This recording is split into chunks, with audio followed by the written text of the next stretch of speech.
Hello friends, welcome back to SG classes. In our previous video, we have complete our first topic, noun. Today we are going to start the second one topic, that is pronoun. तो basically हम बात करें तो pronoun है क्या। जैसे कि pronoun अपने नाम से ही बता देता है, इसका मीनिंग अपने नाम में ही छुपा है। प्रोनाउन दो वर्ड से जुड़ के बना है pronoun. Pronoun, if I talk about pronoun, pro का मतलब होता है फॉर, के लिए। फॉर मीन्स के लिए। तो जो नाउन के लिए वर्ड यूज हो, that is known as pronoun. A word that is used in place of noun is known as pronoun. अब अच्छा खासा तो नाउन के साथ चल रहा था, तो अपने को क्या ऐसी जरूरत पड़ी कि हमने प्रोनाउन को इन्वेंट किया। तो हमने प्रोनाउन को क्यों इन्वेंट किया? To avoid repetition. Repetition, noun की रेपिटेशन ना हो, इस वजह से हमने प्रोनाउन को इन्वेंट किया। और प्रोनाउन को हम सेकेंडली ये भी कहते हैं सब्स्टिट्यूट ऑफ नाउन। नाउन का ही एक सब्स्टिट्यूट है प्रोनाउन। जैसे कि एक एग्जांपल से समझते हैं। यहाँ पे मैंने एक सेंटेंस, दो तीन सेंटेंसेस लिखे हैं जिसमें कि नाउन रिपीट हो रहा है। Likewise, Sunita is a good girl, Sunita writes a letter, Sunita loves Sunita's father, Sunita's father also loves Sunita. देखो इसमें बार बार नाउन की रिपीटेशन हो रही है, सुनीता सुनीता, जो कि सुनने में भी अपने को अच्छा नहीं लग रहा। तो इस चीज को अवॉइड करने के लिए वी इंट्रोड्यूस प्रोनाउन। लाइकवाइज मैंने लिखा Sunita is a good girl. First time जब नाउन आएगा तो हम नाउन को लेके चले, but second time Sunita writes a letter की जगह हमने कर दिया she writes a letter. Sunita is a good girl, she writes a letter. She loves her father. She loves her father, and her father also loves her. तो यहाँ पे हमने noun को हटा के नाउन को रिप्लेस कर दिया प्रोनाउन से। जैसे कि शी, हर, शी, ऐसे करके हमने इसको रिप्लेस कर दिया। ठीक है। अब शी और हर में भी क्या डिफरेंस है तो प्रोनाउन ही, बट एक ऑब्जेक्टिव केस में यूज हुआ है, एक सब्जेक्टिव केस में। तो आज हम क्लास में नाउन की काइंड्स पढ़ेंगे। जैसे कि there are 8 types of pronoun. Pronoun 8 types के होते हैं। आज हम इस क्लास में नाउन की 8 टाइप्स सीखेंगे। Our first pronoun is personal pronoun. It use to substitute for specific nouns. Specific noun को सब्स्टिट्यूट करने के लिए हमें पर्सनल प्रोनाउन यूज करना पड़ता है। जैसे कि personal pronoun I, we, you, he, she, it and they, ये सारे पर्सनल प्रोनाउन हैं। पर्सनल प्रोनाउन आगे दो तीन कैटेगरीज में डिवाइडेड रहते हैं, जिसमें कि फर्स्ट पर्सन में होता है आई एंड वी, सेकंड पर्सन में होता है यू, एंड थर्ड पर्सन में होता है ही, शी, दे एंड इट। इनके भी आगे दो केसेस होते हैं, एक सब्जेक्टिव केस, एक ऑब्जेक्टिव केस। सब्जेक्ट और ऑब्जेक्ट आई होप आप सबको पता ही होगा, बट जिनको नहीं पता मैं उनके लिए बता देती हूँ कि सब्जेक्ट होता है डूअर ऑफ द एक्शन, या तो फिर हम जिसके बारे में बात कर रहे हो, और ऑब्जेक्ट होता है receiver of the action. Example से समझते हैं। इसमें I am talking to him, जो आई है वो है सब्जेक्टिव केस, एंड जो हिम है वो है ऑब्जेक्टिव केस। यहाँ पे doer of the action I है, और हिम यहाँ पे है जो लिसनिंग कर रहा है, हिम है जो वो रिसीवर ऑफ द एक्शन है। इसके सब्जेक्ट और ऑब्जेक्ट के बारे में हम आगे टेंसेस वाली क्लास में डिटेल से पढ़ेंगे। अभी के लिए आप सब्जेक्ट और ऑब्जेक्ट में इतना ही समझिए। अब देखिए सब्जेक्ट एंड ऑब्जेक्ट में क्या डिफरेंस होता है। आई, वी, यू, इन सबके जो भी पर्सनल प्रोनाउन है, इन सबके ही सब्जेक्टिव केस ये होते हैं और ऑब्जेक्टिव केस ये होते हैं। मतलब जब ये सब्जेक्ट वाले वर्ड पे आएगा तो हमें ये वाला पार्ट यूज करना है, एंड जब वो ऑब्जेक्ट की प्लेस पे आएगा तो हमें ये वाला पार्ट यूज करना है। ये आपको याद करने पड़ेंगे कि आई का ऑब्जेक्टिव केस मी है, वी का अस है, यू का हमेशा यू ही होता है, इसको स्टार मार्क कर लेना। ही का हिम है, शी का हर है, दे देम, एंड इट का भी इट ही रहता है। चलो अभी आप हम एग्जाम्पल से समझते हैं इनको कैसे करते हैं। जैसे मैंने बोला I am talking to him, मैं उससे बात कर रही हूँ। तो आई यहाँ पे सब्जेक्ट है और हिम यहाँ पे ऑब्जेक्ट है। अब मैंने चाहा कि I am talking to him को मैं लिखूं हिम को आगे ले आऊं और आई को पीछे करूं, तो मैं ये लिख सकती हूँ, हिम इज टॉकिंग टू आई। ये तो सेंटेंस ही गलत हो जाएगा, क्यों? क्योंकि सब्जेक्टिव केस में हिम यूज नहीं होगा, हिम की जगह पे हम यूज करेंगे उसका सब्जेक्टिव केस। तो सब्जेक्टिव केस क्या है?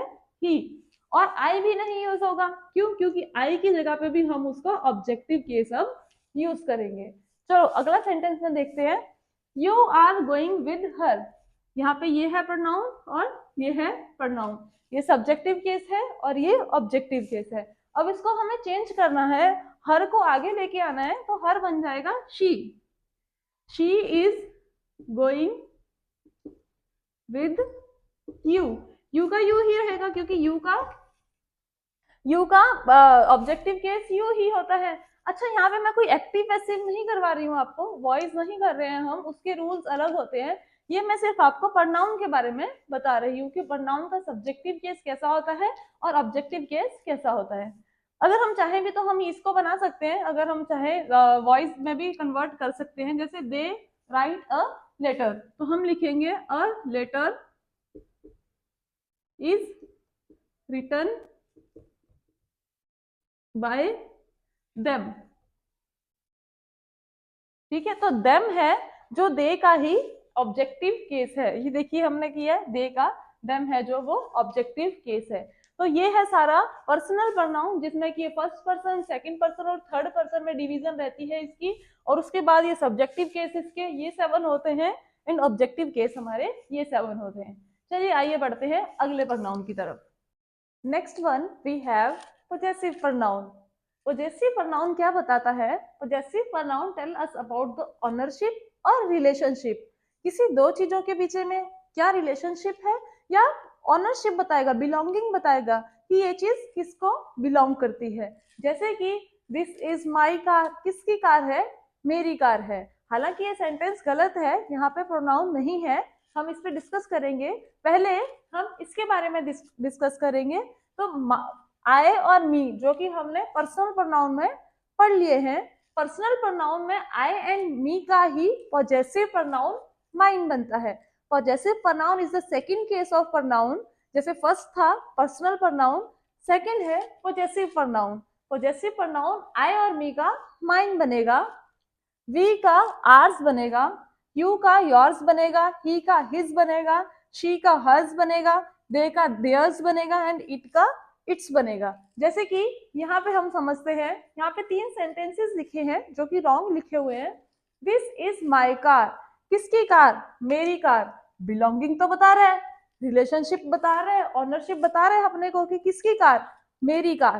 पर माय कोई भी प्रोनाउन नहीं होता, माई अपना पॉजेसिव प्रोनाउन नहीं है। सेम यहाँ पे दीज आर योर बुक्स, ये बुक्स आपकी हैं, तो योर भी यहाँ पे पॉजेसिव प्रोनाउन का काम नहीं कर रहा। दैट इज देयर हाउस, ये घर उनका है, बिलोंगिंग पता पड़ रही है, पर still their personal possessive pronoun का काम नहीं कर रहा। क्यों नहीं कर रहा? क्योंकि हमने पहले ही पार्ट में ये पढ़ा कि प्रोनाउन होता क्या है। The word that replaced noun, ऐसा वर्ड जो नाउन को रिप्लेस कर दे, that is known as pronoun. और यहाँ पे तो माई के बाद कार आ रहा है, car is a noun, replace तो हुआ ही नहीं। यहाँ पे बुक्स आ रहा है, रिप्लेस नहीं हुआ। यहाँ पे भी हाउस आ रहा है, रिप्लेस नहीं हुआ। तो ये तो प्रोनाउन हो ही नहीं सकते। तो फिर कैसे बनाएंगे इनका? अगर हमें प्रोनाउन बनाना है माई का, योर का, देयर का, तो हमें ये वाले पर्सनल प्रोनाउन यूज करने पड़ेंगे। यहाँ पे ये एडजेक्टिव का काम कर रहे हैं, जो कि हम अपने एडजेक्टिव्स वाली क्लास में पढ़ेंगे।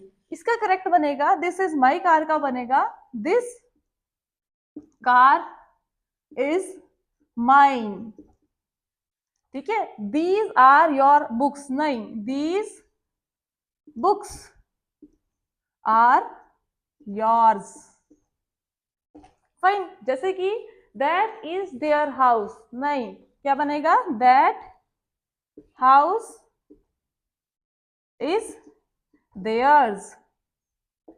तो ये इनके करेक्ट प्रोनाउन बनेंगे। तो आपको एक क्वेश्चन और आ रहा होगा कि माय यहाँ से, योर और देयर यहाँ से हट गया, पर ये वर्ड तो नहीं किया, कार, बुक्स और हाउस को हमने इनकी पोजीशन शिफ्ट करके आगे ले आए। पर हाँ, ये तो बात सही है कि माइन तो एक वजह से प्रोनाउन है क्योंकि इसके साथ नाउन नहीं आ रहा, नाउन चला गया आगे। तो अब दिस क्या है? दिस है डेमोन्स्ट्रेटिव एडजेक्टिव। हालांकि डेमोन्स्ट्रेटिव प्रोनाउन भी होता है जो हमारा इससे अगले से अगला वाला पार्ट में हम ये पढ़ेंगे कि डेमोन्स्ट्रेटिव प्रोनाउन कौन कौन से होते हैं। ये क्लियर हुआ आपको? एक बार कमेंट सेक्शन में बताइएगा। चलिए चलते हैं नेक्स्ट पार्ट की तरफ। Next pronoun is reflexive pronoun and emphatic pronoun. Basically ये दोनों सेम ही होते हैं, बस माइनर सा डिफरेंस होता है। तो पहले तो हम देखते हैं कि एम्फेटिक और रिफ्लेक्सिव प्रोनाउन कौन कौन से होते हैं। So we have these 7 again, the emphatic और reflexive pronoun। I का बनता है myself, we का बनता है ourself, he का बनता है himself, she का बनता है herself, they का बनता है themself, it का बनता है itself। यहाँ पे your के आपको दो दिखेंगे क्योंकि जो you है वो सिंगुलर में भी यूज होता है, प्लूरल के लिए भी यूज होता है। अगर सिंगुलर के लिए यूज होगा then we will say yourself, और प्लूरल के लिए यूज होगा then we will say yourself. जो भी प्लूरल के लिए यूज होते हैं उसके साथ हमें सेल्फ्स लगाना पड़ता है, जैसे कि योरसेल्फ, योरसेल्व्स, देमसेल्व्स। ठीक है। नेक्स्ट, रिफ्लेक्सिव प्रोनाउन और एम्फेटिक प्रोनाउन ये दोनों ही होते हैं। ठीक है, पर इनको यूज कैसे करते हैं? यूज करने का तरीका दोनों में अलग अलग है। जैसे कि हम समझते हैं रिफ्लेक्सिव प्रोनाउन को आप कैसे आइडेंटिफाई करोगे? When subject and object are same. जब सब्जेक्ट और ऑब्जेक्ट सेम होंगे तो वो होगा रिफ्लेक्सिव प्रोनाउन। या तो फिर it is far from subject, subject से बहुत दूर होगा तो आपको पता पड़ेगा रिफ्लेक्सिव प्रोनाउन है। इसकी ऑपोजिट एम्फेटिक प्रोनाउन का आपको कैसे पता पड़ेगा? Emphasis that does doer of the action, emphasis that doer of the action did it alone, कि डूअर ऑफ द एक्शन ने ही कोई काम किया है। It is near to the subject, और ये हमेशा सब्जेक्ट के नियर भी होगा। एग्जाम्पल से समझते हैं। इसको समझना थोड़ा सा कंफ्यूजन हो जाता है क्योंकि ये दोनों ही, ये 7 दोनों ही रिफ्लेक्सिव और एम्फेटिक प्रोनाउन होते हैं, बट यूजेस ही अलग है। बेसिकली हमें वो ही समझने होते हैं। एग्जाम्पल से समझते हैं। She has opened the box herself. यहाँ पे जो हरसेल्फ है ये अपना है रिफ्लेक्सिव प्रोनाउन। देखो इस पे दोनों कंडीशंस आ रही हैं। When subject and object are the same, इसमें सब्जेक्ट और ऑब्जेक्ट दोनों सेम है। और ये फार फ्रॉम द सब्जेक्ट भी है, सब्जेक्ट से बहुत दूर लगा है, लास्ट में लगा है। ठीक है, जैसे कि I have arrange it my self, ये सब्जेक्ट है, सब्जेक्ट से बहुत दूर है। द डॉग नेवर बार्क्ड इटसेल्फ, ये भी सब्जेक्ट है और ये भी सब्जेक्ट से बहुत दूर है। तो ये सारे हमने यूज किए हैं रिफ्लेक्सिव प्रोनाउन। इसके ऑपोजिट जब हम एम्फेटिक प्रोनाउन की बात करते हैं तो इसमें फर्स्ट एग्जांपल है gym himself answer the door, gym ने खुद आंसर का डोर का आंसर किया। अब देखो ये है हमारा सब्जेक्ट, और सब्जेक्ट के बिल्कुल नियर ही है। ठीक है, जैसे सेकंड एग्जांपल देखो, थर्ड एग्जांपल इधर की और इधर की सेकंड एग्जांपल, मीनिंग दोनों का सेम है, पर डिफरेंस क्या है? द डॉग इटसेल्फ, यहाँ पे सब्जेक्ट है, सब्जेक्ट के जस्ट बाद आया है इटसेल्फ प्रोनाउन, तो ये होगा एम्फेटिक प्रोनाउन। और यहाँ पे सब्जेक्ट है और सब्जेक्ट के बहुत दूर आया है itself, then it will become reflexive pronoun. I hope आपको समझ आ गया होगा। नहीं आया होगा तो आप प्लीज कमेंट्स में लिखें, मैं इस चीज को दोबारा क्लियर करूंगी। Next we have demonstrative pronoun. Demonstrative pronoun used to point और इंडिकेट समथिंग और समवन। डेमोन्स्ट्रेटिव प्रोनाउन को हम यूज करते हैं जब हमें पॉइंट करना होता है या तो इंडिकेट करना होता है, जैसे कि वो आ रहा है, ये जा रही है, ऐसे। समथिंग और समवन दोनों के लिए, थिंग के लिए भी यूज होगा और किसी पर्सन के लिए भी यूज कर सकते हैं। Now we have 4 kinds of demonstrative pronoun, 4 हैं, दिस, दैट, दीज, दोज। ये यूज कैसे होते हैं? This is use for near object but singular, and that is use for far, जो दूर है ऑब्जेक्ट बट वो सिंगुलर है। These is used for again near but plural, यहाँ पे ये सिंगुलर के लिए यूज होता है, ये होता है प्लूरल के लिए। Those is used for far but plural, दूर के लिए अगर प्लूरल है तो those यूज होगा, और दूर के लिए अगर सिंगुलर है तो that यूज होगा। नियर के लिए अगर सिंगुलर है तो this यूज होगा, नियर के लिए अगर प्लूरल है तो these यूज होगा। चलो एग्जाम्पल से समझते हैं कि इनको यूज कैसे करना है। I have written 4 examples here. This is my house. This कर रहा है, इंडिकेट कर रहा है कि ये मेरा घर है, दिस इज माई हाउस, तो this is here demonstrative pronoun. Those are cold, वो ठंडे हैं, those are cold, demonstrative pronoun. That is beautiful, demonstrative pronoun. This is my friend Hina, demonstrative pronoun. ठीक, अब देखो इसमें भी कंफ्यूजन हो जाती है, जैसे कि इसमें दिस तो प्रोनाउन है, माय क्या है। जैसे हमने प्रीवियस वाले में पढ़ा था पोजेसिव प्रोनाउन में कि माय क्या होता है, माय पोजेसिव एडजेक्टिव होता है, माय इज पोजेसिव एडजेक्टिव। ठीक है, कैसे पोजेसिव एडजेक्टिव, हम एडजेक्टिव वाली क्लास में समझेंगे। चलो, इसमें कंफ्यूजन होती है क्योंकि पोजेसिव एडजेक्टिव भी होता है, पोजेसिव प्रोनाउन भी होता है, सेम लाइक डेमोन्स्ट्रेटिव एडजेक्टिव भी होता है, डेमोन्स्ट्रेटिव प्रोनाउन भी होता है। तो यहाँ पे मैं थोड़ा सा क्लियर करके चलती हूँ आपको इन एग्जांपल्स के साथ। आफ्टर दैट जब हम एडजेक्टिव वाली क्लास लेंगे तो उसमें भी ये अगेन हम रिपीट करेंगे। देखिए, those books are mine and those are my books, इन दोनों का मीनिंग सेम है, पर यहाँ पे दोज बुक्स यहाँ पे नाउन है, तो जो नाउन के साथ यूज होता है वो तो प्रोनाउन हो ही नहीं सकता। क्यों? क्योंकि नाउन की प्रोनाउन की तो हमने डेफिनेशन ही ये पढ़ी थी कि the word use in place of noun, तो यहाँ पे तो नाउन है, तो ये तो प्रोनाउन नहीं है, ये डेमोन्स्ट्रेटिव प्रोनाउन नहीं है, तो फिर ये क्या है, ये डेमोन्स्ट्रेटिव एडजेक्टिव है। अगले सेंटेंस में देखें, those are my books, books को हमने शिफ्ट कर दिया और दोज के साथ कोई भी नाउन नहीं है, तो अगर इसके साथ नाउन नहीं है then it will become demonstrative pronoun. अब इसमें माय बुक में अब ये है एडजेक्टिव और ये है आपका नाउन। नेक्स्ट चलते हैं, these are nice shoe, these के साथ कोई भी नाउन नहीं है then it will become demonstrative pronoun. And in the last one sentence, these shoes are nice, shoes is a noun, noun है, तो नाउन के साथ हम प्रोनाउन नहीं यूज कर सकते then it will become demonstrative adjective. Adjective वाली class में दोबारा ये क्लियर करेंगे क्योंकि अभी आपको पता नहीं है कि व्हाट आर द एडजेक्टिव्स, है ना। तो this is all about demonstrative pronoun. अगर आपको समझ आया हो तो आप मुझे कमेंट्स में लिखें, अगर नहीं समझ आया हो या कोई कंफ्यूजन हो तब भी प्लीज कमेंट में लिखिए। चलो आगे चलते हैं अपने नेक्स्ट प्रोनाउन पे। Our next pronoun is interrogative pronoun and relative pronoun. First we will discuss interrogative pronoun. Interrogative pronoun क्या होता है, इट आस्क क्वेश्चन, ये क्वेश्चन पुट ऑन करता है, जैसे कि who, whom, whose, what, which, ये WH फैमिली के वर्ड्स जिससे कि हमें कोई क्वेश्चन के बारे में पता पड़ता है, वो होते हैं सारे इंटेरोगेटिव प्रोनाउन। एग्जांपल से समझते हैं, जैसे कि हम बचपन से सुनते आ रहे हैं question, what is your name, what यहाँ पे क्या है, interrogative pronoun. Who is outside the gate, outside the gate कौन है, interrogative pronoun. Whose idea was this, whose क्या है, इंटेरोगेटिव प्रोनाउन। अब आपको लग रहा होगा कि WH फैमिली या तो फिर ये क्वेश्चन वाले वर्ड ये प्रोनाउन कैसे हो गए, क्योंकि नाउन प्रोनाउन की डेफिनेशन हमने ये पढ़ी है कि the word used in place of noun is known as pronoun, तो ये कैसे हो गए, what is your name, what को रिप्लेस करके देखो इसके जगह पे कोई नाउन फिट बैठ रहा है या नहीं। मैंने कहा what is your name, replace कर दिया राम इज माई नेम, बैठ रहा है तो ये प्रोनाउन है। Who is outside the gate, Rahul is outside the gate, बैठ रहा है तो ये भी एक प्रोनाउन है। हुज आइडिया वाज दिस, किसका आइडिया था, Rahul's idea was this, pronoun है। ठीक है, तो इसको हम बोलते हैं इंटेरोगेटिव प्रोनाउन, सिंपल है। Next one is relative pronoun.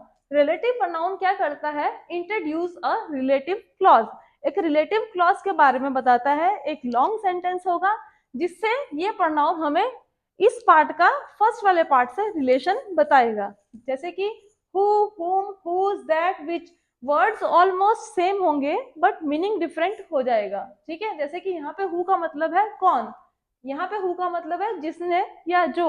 Example से समझेंगे हम, जैसे मैंने बोला the women who called yesterday wants to buy the house, यहाँ पे ये हु है, इसने कनेक्ट कर दिया इस वाले वर्ड, इस वाले सेंटेंस को, इस वाली फ्रेज को बाकी सारी फ्रेज के साथ, बाकी सारे सेंटेंस के साथ। तो जो हु है वो किसका काम कर रहा है, रिलेटिव प्रोनाउन का काम कर रहा है। जैसे अगले वाले सेंटेंस में समझे, the author whom you criticise, वो वाला ऑथर जिसको आपने क्रिटिसाइज किया था, रिलेशन बता दिया, that is why it becomes relative clause.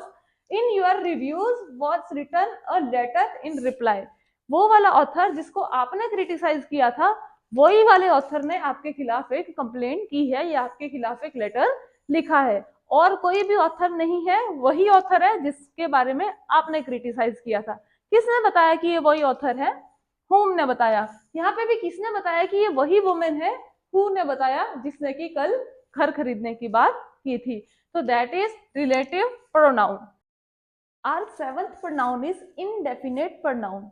Indefinite pronoun अपने को बताता है कि नो स्पेसिफिक पर्सन, प्लेस और थिंग। मतलब यहाँ पे कोई भी स्पेसिफिक पर्सन की बात नहीं हो रही, किसी भी स्पेसिफिक प्लेस की बात नहीं हो रही, और किसी भी स्पेसिफिक थिंग की बात नहीं हो रही। जैसे कि इन एग्जांपल्स में लिखा हुआ है, पर ऐसे वर्ड्स आएंगे कहाँ से? तो दीज आर दैट वर्ड्स जो कि हमारे इनडेफिनेट प्रोनाउन को बनाते हैं। जैसे कि ऑल, ऑल मतलब सब, किसी भी स्पेसिफिक की बात नहीं हुई है कि कौन।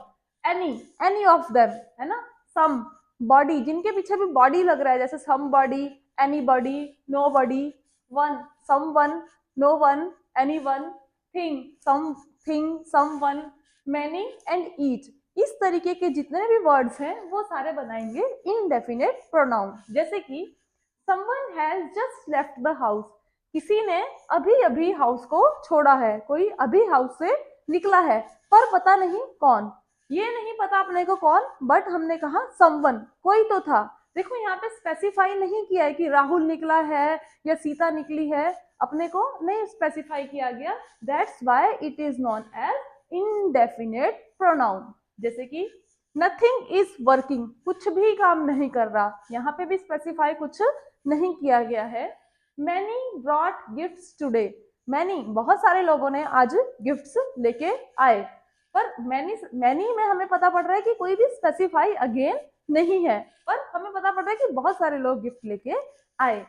एनीबडी हैज अ पेन, किसी के पास भी एक पेन है। जैसे क्लास में कभी कोई पेन खत्म हो गया या कोई बच्चा पूछ रहा है कि पेन है, किसी के पास भी कोई पेन है, एक पेन है किसी के पास, हम ये पूछते हैं, हम स्पेसिफाई इसने नहीं किया कि राहुल तेरे पास है या सीता तेरे पास है।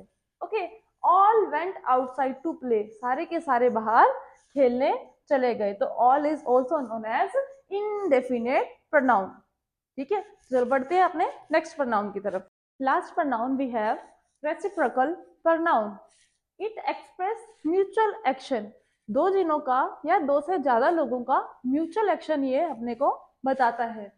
Likewise return also, more than two or both are doing the same activity, कोई एक ही एक्टिविटी है जिसको दोनों लोग कर रहे हैं या दो से ज्यादा लोग कर रहे हैं। That is why we say that कि ये म्यूचुअल एक्शन दिखाता है। एग्जाम्पल से समझते हैं। अच्छा, उससे पहले ये दो हैं, ईच अदर और वन अनदर, ये दो होते हैं अपने reciprocal pronoun. Each other use for two people, अगर दो कोई लोग हैं म्यूचुअल एक्शन में इन्वॉल्व है, then we use each other, और दो से ज्यादा है, मोर देन टू है, then we use one another. Example से समझते हैं। Rohan and Meera loves each other, Rohan and Meera love each other, Rohan और मीरा एक दूसरे को प्यार करते हैं। तो each other is a reciprocal pronoun. Here my cat and dog hate each other, मेरा डॉग और कैट दोनों एक दूसरे को हेट करते हैं, कोई दो जिने हैं। We all try to help one another, all, यहाँ पे ऑल वर्ड आया, ऑल मतलब सारे, तो यहाँ पे कोई दो जिने तो नहीं है, दो से ज्यादा है। तो ऑल के लिए या कोई ऐसे वर्ड जो दो से ज्यादा होने का अपने को सेंटेंस में पता पड़े, then we use one another. ठीक है, more than two people are there, that's why we have use one another. All dogs and cats hate, तो इसमें आपको बताना है कि ऑल डॉग्स और कैट्स हैं, यहाँ पे वन अनदर आएगा या ईच अदर आएगा, ये आपका है होमवर्क, आपको ये करना है। तो आपको आज की क्लास कैसी लगी प्लीज कमेंट सेक्शन में बताइएगा। If you like the class kindly share subscribe my channel SD classes. Thank you.